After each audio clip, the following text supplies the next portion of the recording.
안녕하십니까. 담비 같은 방송 가무에 오신 여러분 환영합니다.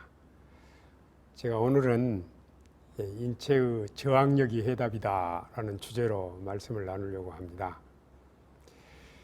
지금부터 150여 년 전에는 우리 사람들이 균이 뭔지 모르고 살았어요. 말하자면 파스테르가 세균을 발견하기 전에 이 얘기죠. 그때 당시는 전 세계에서 유럽 지역이 의술이 제일 발달했는데, 유럽의 오스트리아 수도 비엔나의 종합병원의 산부인과에서 일어난 일입니다. 이 산부인과 과장이 헝가리 출신 제멜바이스라고 하는 의사인데, 이분이 가만히 목격을 하니까 그 병원에 들어온 환자들이 6명 중에 1명이 죽어나가요. 근데 특별히 의사가 출근을 하면은 처음으로 하는 일이 뭐냐면은 전날 죽었던 환자들 시신을 확인하는 겁니다. 근데 그때 당시는 세균이라는 게 없었기 때문에 수술 도구를 소독하는 일도 없었고, 또 이렇게 손을 씻는 일도 없었고, 고무장갑을 끼는 일도 없었죠.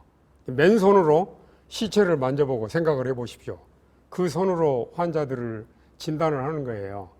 제멜바익스가 관찰을 해보니까 검시실에 다녀온 의사에게 진찰받은 환자는 반드시 죽는다라는 걸 알게 됐어요. 그래서 제멜바이스가 1848년에 4월 달에 손 씻는 규칙을 만들었어요. 근데 여러분, 놀라운 사실은 손 씻는 규칙을 만들고 2달이 지난 다음에 치사율이 6명 중 1명이 44명 중에 1명으로 줄어들었고요. 한 달이 더 지나서 7월 달에 3개월 뒤에는 84명 중에 1명으로 치사율이 줄어들었습니다. 단순히 손 씻는 것 하나 때문에. 이런 과정을 거쳐서 드디어 파스테르가 세균이라고 하는 정체를 발견하게 됐습니다. 그래서 파스테르는 세균을 발견한 다음에 모든 병은 균이 일으킨다. 그러니까 수술 기구를 소독하는 일을 해야 되겠다. 또 우리 몸에 들어오는 균들은 이제 죽이는 방법을 찾아내기 시작했는데, 파스테르 당시는 아니지만은 1927년 페니실린이 만들어졌죠. 그래서 그런 약들을 통해서 우리 인간들은 자신감을 가졌어요. 이런 좋은 페니실린 같은 항생제만 있으면 다 된다. 사실 페니실린이 수백만 명의 사람들을 살렸습니다. 기여가 컸어요. 그런데 이 좋은 약이 몇 년 지나니까 약발이 안 서는 거예요. 항생제가 내성이 생긴 거예요.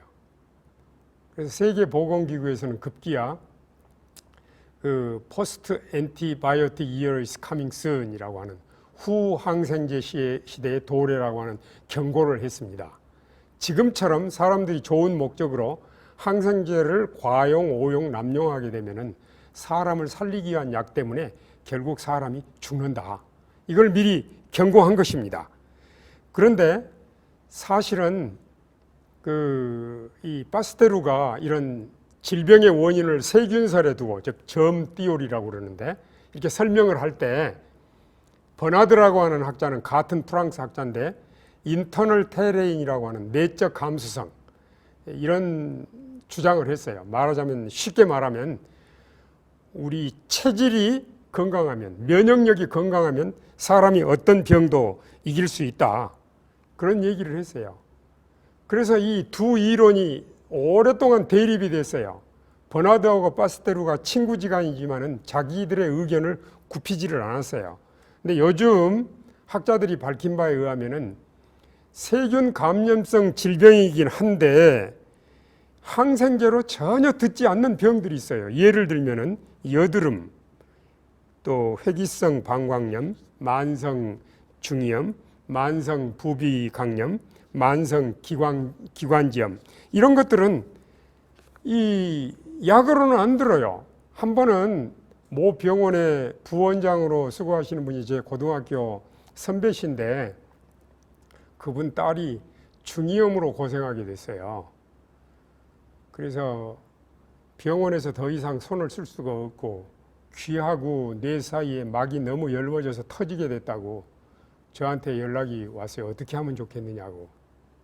그래서 제가 평소에 잘 쓰지 않는 이 천연치료 항생제를 소개를 했습니다. 예, 그래서 그 천연치료 항생제를 통해서 이 딸이 회복이 된 사례를 갖게 됐는데, 우리가 우리나라에도 어떤 약으로도 치료가 안 된 결핵 환자들이 300명 이상 있습니다. 1996년에 일본에서 슈퍼박테리아가 처음 확인됐어요.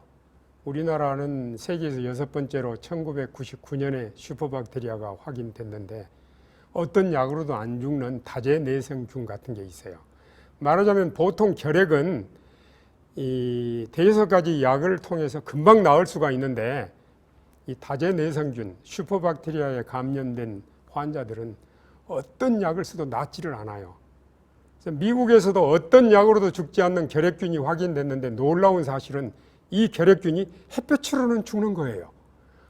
의학의 한계를 극복할 수 있는 것은 역시 자연으로 돌아가는 거라는 걸 알게 됐어요.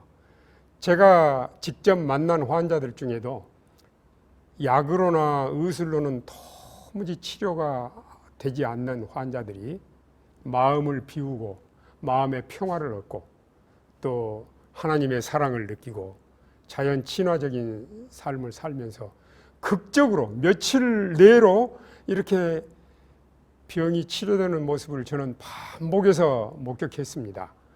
그래서 우리가 이 세상을 살아갈 때 정말 건강하게 사는 길은 어떤 길일까? 병균을 죽이는 거, 병의 증상을 처리하는 거, 이것만 가지고는 안 된다는 겁니다. 병의 근본적인 원인을 없애는 거, 이건 사람이 마음이 바뀌는 것입니다. 사람의 마음의 평화를 얻는 길은 자연으로 돌아가는 것입니다. 자연으로 돌아가는 길목에서 우리는 정말 전에 느끼지 못했던 행복감 속에서 건강을 즐기고 또 인생을 멋지게 살 수 있습니다. 감사합니다.